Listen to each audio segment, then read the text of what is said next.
Hey folks, Troy Dooley, the morning coffee reflections. I tell you, it's been a great day. We actually have rain started about 4 hours ago, and this has been one of our wettest years to date. First, it was a freezing winter. We had lower temperatures than we've had in 80 years. Now we've had just massive amounts of rain. It's the craziest thing I've ever seen. But today we're back on our series, Secrets That Men Keep. And I wanted to talk today about why don't men like to go to church? You know, and people say, Troy, you get on to weird topics, and I do, but to me, church is run by a bunch of feminine type people for the most part. And I'm not by myself. It says a typical American congregation is made up 61% of females. So when a man feels like he needs to truly find a church, and maybe God's calling him to find a place to hang his hat, it's kind of disheartening because the preacher preaches towards women. Seems like the women get a pass, but the men, it's, constantly don't drink, don't smoke, don't run around with wild women that do that. Don't, be in church every Sunday, commit to God, go out and do your part. And after a while, it's like, you know what? I busted my butt for 5-6 days a week. I just want a place to relax.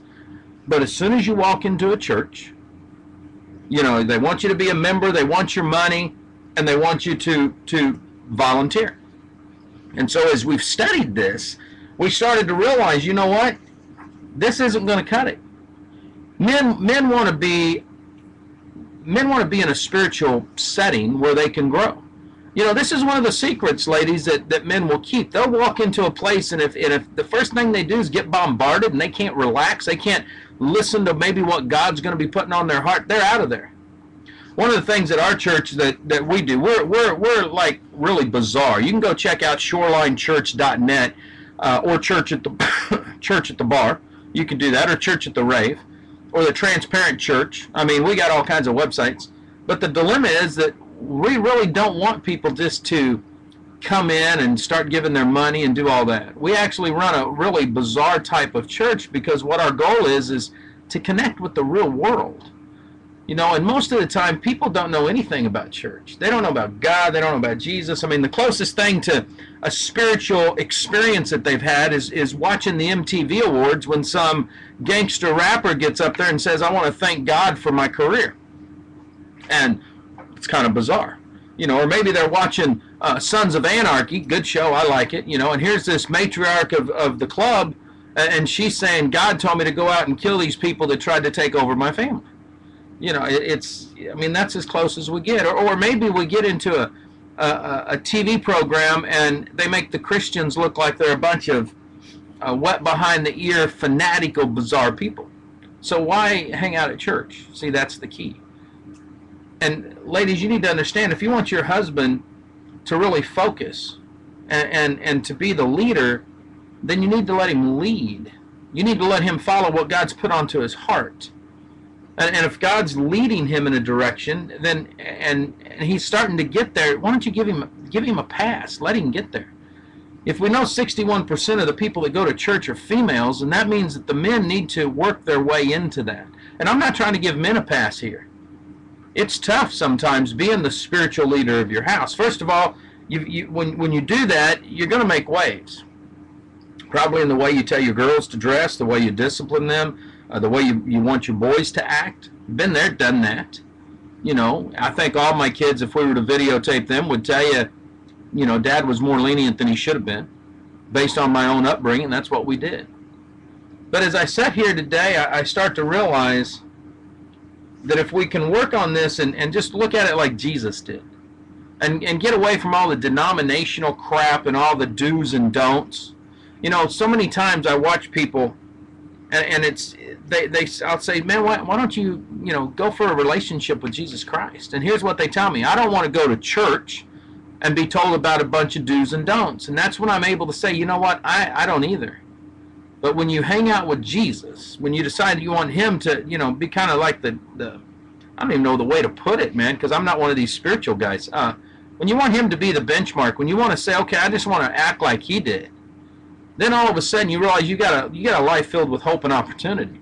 All of a sudden it's not killing people in the name of God. It's not all this. It's a matter of, hey, how can I go out and help others? How can I serve people? How can I just walk a walk that's tight You know, so that when people look, they honestly say his words and his actions match. You know, this weekend on my blog, MLMHelpDesk.com, I had a guy questioning my ability to be able to review companies in a non-biased format, whether pro or con. And I snickered because anytime anybody comes on the blog, it's easy to tell they've not read through the blog, they've not seen what other people have written, they've not taken their time, their due diligence. And I answered his comments, but I thought, you know, the cool thing is when you walk your walk and you're very transparent and you're authentic and you don't hide anything, it's hard for people to come back and say, I got you. And that's I think, is the key. It's not about a preacher that falls. It's not about a woman in the church that has an affair with the choir director because her husband's not there and she went there for counseling. Okay, it's about literally looking at what did Jesus do? Not what would Jesus do, what did he do? This garbage of what would Jesus do, that's a past. We already know what he did, so just do it. But that's the kicker. If you just study, if you're brand new to this thing, you're saying, you know, this is the first video I've watched, Troy. I didn't even know that you were a believer and follower of Jesus Christ. By the way, those are two different things. And I sat there and you're gonna realize that I'm pretty straightforward. I don't know a lot, like all these preachers that go to school, but what I do know is what's in my heart. And I know that a few years ago, I gave up a pretty wild background in order to serve others and to give back after I'd taken so much from this world.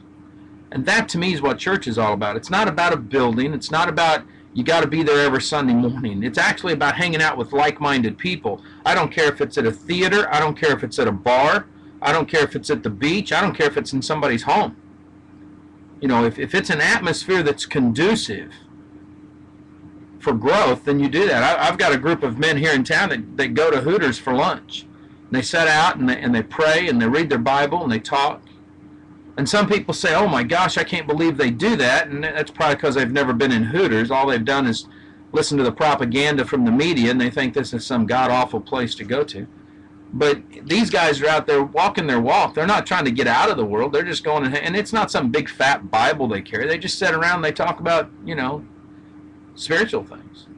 And isn't that what it's about? Isn't it about the spiritual side of it more than it is about a church or a building? But ladies, this is why men don't want to go to church. They want to go and learn about Jesus Christ. They want to go and learn about God. They want to learn about what's in the Bible. They don't want some preacher dude standing up on the front of them talking about stuff that's completely irrelevant to them. So you got to find a church where your man's going to go. You got to find a church if you're a man that you can hang out with. Is there a time and a place for what I'm talking about with all these preachers? Guaranteed there are. One of my greatest preachers, one of the guys that I just love to study is a man named John MacArthur. He's a powerful individual. He's not somebody he's not a church where I'd probably just take everybody to. I don't send people to his website right off the bat. I'm probably going to send them to somewhere like Greg Rochelle or an Andy Stanley or my pastor Eric Parton. Let them see what just everyday normal guys. Actually, Eric and Craig's probably better than that than Andy, because Andy grew up in the church as a preacher's kid, but Eric didn't. Eric was a stoner little dude that hung out and did his thing at the beach. So he understands. See, that's the difference between finding a preacher that understands, somebody that can empathize, not sympathize, but empathize with you, and somebody that just wants to beat you over the head all the time. My little brother's that way. My little brother was a drug user, drug dealer, I mean, he did it all. Now he's a preacher. He understands and empathizes. He's got, you know, he's working on that preacher thing, but he at least understands. Think about that, ladies. Think about that, men.